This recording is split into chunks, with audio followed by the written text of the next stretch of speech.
Des collèges et lycées fermés à cause des inondations, un volcan qui se réveille en Islande et le retour de Dua Lipa. Salut à tous, on est le lundi 13 novembre et bienvenue dans C'est quoi l'info ? On vous en parlait dans C'est quoi l'info mardi dernier. Regardez ces images, ce sont les inondations de ces derniers jours dans le Pas-de-Calais. Le département fait face à de violentes inondations. Alors l'alerte n'est plus maximale sur le littoral, mais les conséquences sont toujours bien là. Les établissements scolaires de 279 communes les plus touchées par les inondations dans le département resteront fermés jusqu'à mercredi. La situation est très tendue autour de Saint-Omer notamment.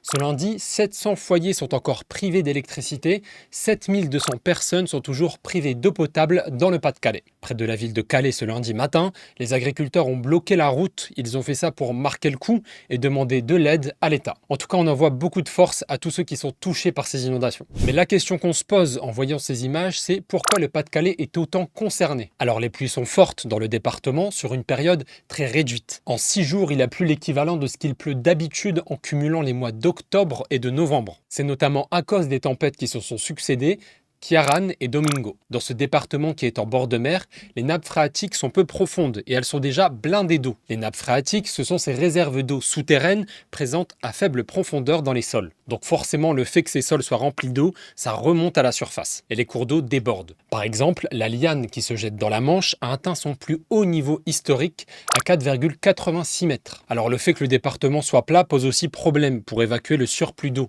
Si des digues ont été construites récemment, certaines menacent de s'effondrer et des habitations pourraient se retrouver sous l'eau.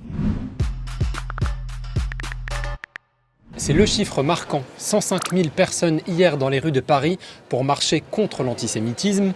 L'antisémitisme, c'est le racisme, la haine, la violence envers les personnes juives. Depuis le début de la guerre entre le Hamas et Israël, le 7 octobre dernier, les actes antisémites ont explosé en France. Ce lundi, 8 mineurs qui ont entre 11 et 17 ans ont été placés en garde à vue après des chants antisémites dans le métro à Paris. Un volcan va se réveiller très bientôt et la population vient d'être évacuée. Ça se passe juste ici, à Grindavik, au sud-ouest de l'Islande. Regardez ces images de gouffres qu'on voit dans les villes. Ce qu'on voit là, c'est une fissure de 15 km de long dans les sols. Selon les experts, tout annonce le réveil d'un volcan. Du magma sous la terre devrait remonter à la surface et ça provoque depuis plusieurs jours des centaines de séismes dans la zone.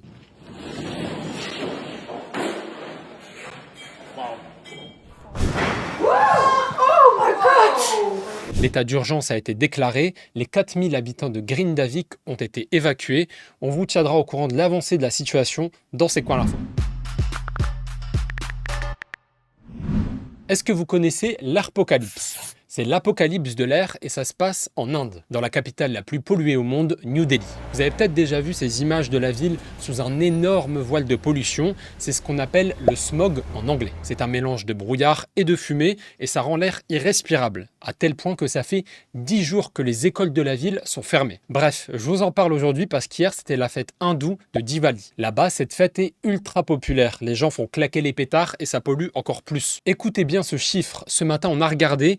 L'indice de pollution de l'air est 47,4 fois supérieur aux recommandations de l'Organisation mondiale de la santé. 47,4 fois. Alors bien sûr, la fête de Diwali, c'est pas du tout la seule raison. Il y a les pratiques agricoles, les rejets des usines, les poussières de nombreux chantiers, les 10 millions de véhicules dans la ville. Et en automne, la situation ne s'améliore pas, notamment parce qu'il y a beaucoup moins de vent pour disperser toute cette pollution.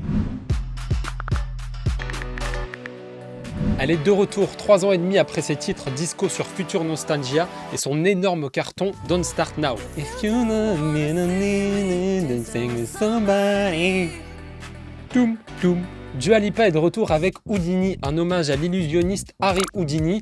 Elle avait teasé son retour sur les réseaux et avait même fait écouter son titre à des passants dans les rues à Londres. Mais maintenant, il est là. On ne sait pas encore quand sortira l'album, mais c'est tout nouveau, c'est tout frais et ce sera partout dans les mois qui viennent. C'était le titre de mon week-end, j'avoue. Ça s'appelle Houdini.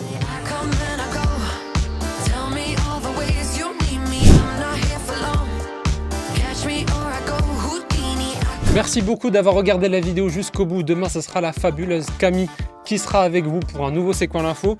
Moi, je vous retrouve jeudi. D'ici là, on est sur les réseaux YouTube, Snap, TikTok. On est aussi sur franceinfo.fr et sur France Info Canal 27. Et moi, je vous dis à très vite. Salut, salut.